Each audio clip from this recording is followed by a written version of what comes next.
खुदावंद करीम ने हमको मुंतखब किया, हमको चुना, इस लायक बनाया कि हम इमाम हुसैन की बारगाह में आएँ।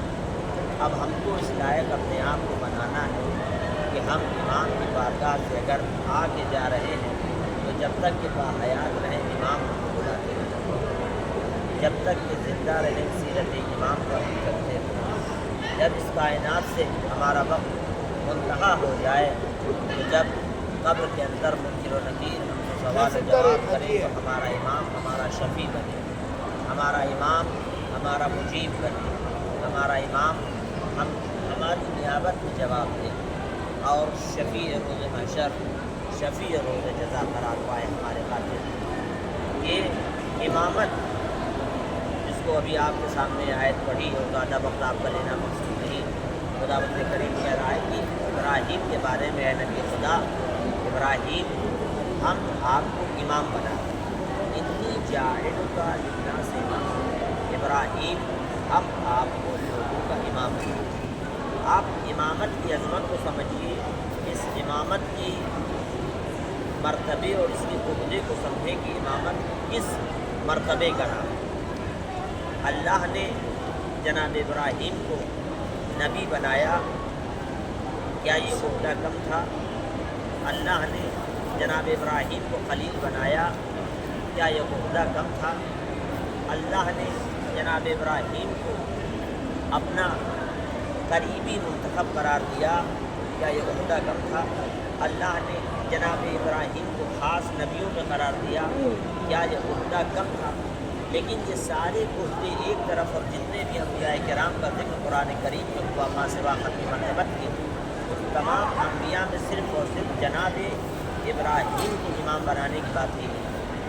तो किसी और नबी के लिए ये नहीं कहा कि हम आपको इमाम बना रहे हैं, इसलिए कि इमाम बनाने से पहले जो अल्लाह ने इम्तिहानात लिए हैं जनाब इब्राहीम को, बड़े सख्त इम्तिहानात, उन इम्तिहानात को समझ लिया अगर ऐसा तो अल्लाह कोई भी रुतबा, कोई भी पोस्ट, कोई भी मेयार, कोई भी मनसब, कोई भी मसनद, कोई भी उहदा बग़ैर इम्तिहान के नहीं देता, चाहे वो हुकूमत का उहदा हो, चाहे वो रिसालत का उहदा हो, चाहे वो किसी भी चीज़ का उहदा हो, बग़ैर इम्तिहान के नहीं।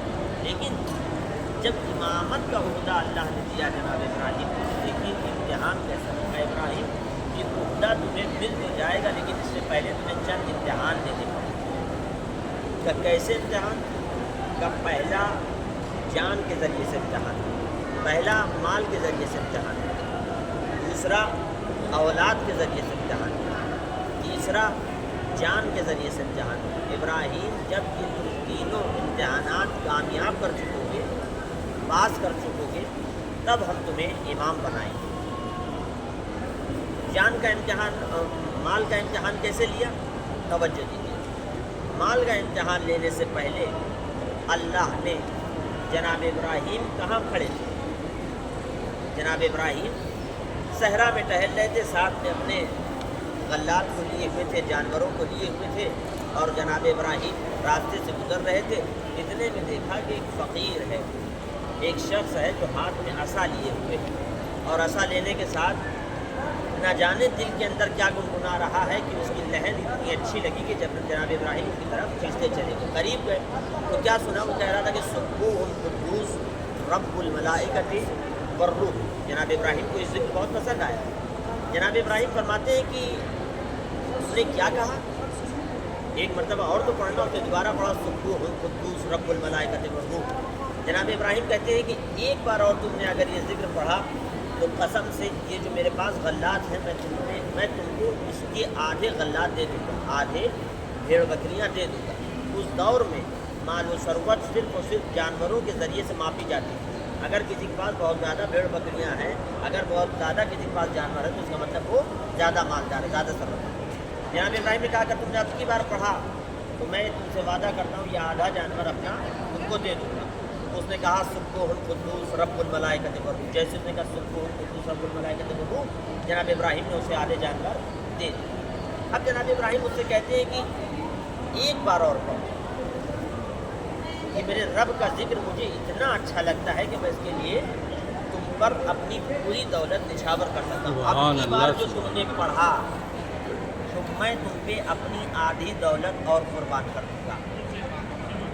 دیکھیے جب جناب ابراہیم نے اس سے کہا کہ اللہ کا ذکر پڑھو تو یہ نہیں کہا کہ تم اگر ایک ذکر پڑھو گے تو ہم ایک بکری دیں گے, اگر تم نے ایک ذکر پڑھا تو ہم 2 بکری دیں گے. اس لیے کہ ہم اپنی محبت کا پیمانہ کیا ناپتے ہیں کہ جب ہمیں اللہ کی راہ میں صدقہ نکالنا ہوتا ہے تو 1 روپیہ نکالتے ہیں, 2 روپیہ نکالتے ہیں, اور 2 اور 1 روپے کی حالت یہ ہوتی ہے کہ فقیر بھی وہ پیسے ہم سے نہیں لیتا. اس لیے وہ یہ کہہ کے چلا جاتا ہے صاحب یہ بھی پیسہ بند ہو چکا ہے, اس کا بھی دور ختم ہو چکا. تو ہماری اللہ کی محبت کا معیار دیکھیں اور جناب ابراہیم کی اللہ کی محبت کا معیار دیکھیں. انصاف سے بتائیں اس مقام پہ, اس موقع پہ, اس جگہ پہ جہاں پہ ہم حاضر ناظر ہیں, ہم نے اپنی دولت کو تو قربان کیا, لیکن کیا حقیقتاً ہم نے ویسے ہی قربان کیا ہے امام کے سامنے, امام کو اپنا امام مانتے ہوئے, مفترض الطاعہ مانتے ہوئے کہ ہم سب کچھ اس کے اوپر ڈال دیں؟ نہیں. اب راستے میں ایک سائل ہمیں مل جائے گا اور ایک فقیر مل جائے تو ہم اس سے ایسا کٹتے ہوئے بھاگیں گے کہ ایسا نہ ہو کہ وہ ساری دولت ہم سے لے لیں. عجیب ہے, وہ کہہ رہا ہے کہ اللہ کے نام پہ دے دو. سائل نے بھی جناب ابراہیم سے کہا تھا اللہ کے نام پہ دے دو. جناب ابراہیم نے یہ نہیں کہا کہ 1 دے دیں گے, 2 دے دیں گے, 3 دے دیں گے. جناب ابراہیم نے کہا آدھا تمہارا. اب جب دوبارہ آدھا کہہ دیا, دیکھیے یہ ہوتی ہے اللہ سے محبت, یہ ہوتی ہے ذکر خدا سے محبت. ایسے ہوتے ہیں خالصتاً لوجہ اللہ کام کرنے والے. کہا اچھا آدھی دولت تمہیں دے دیں گے, آدھی دے دی. کہا دوبارہ پڑھو, اگر اب کی بار پڑھا یہ آدھا تمہیں اور دے دیا جائے گا, یہی آدھا بچا. کہا ٹھیک ہے. جیسے کہا کہ آدھا تمہیں اور دے دیا جائے گا, اس نے پھر سائل نے کہا سبحان قدوس رب الملائکۃ والروح. جناب ابراہیم نے وہ آدھی اور دے دی. اب جناب ابراہیم کے پاس کچھ نہیں بچا. ایک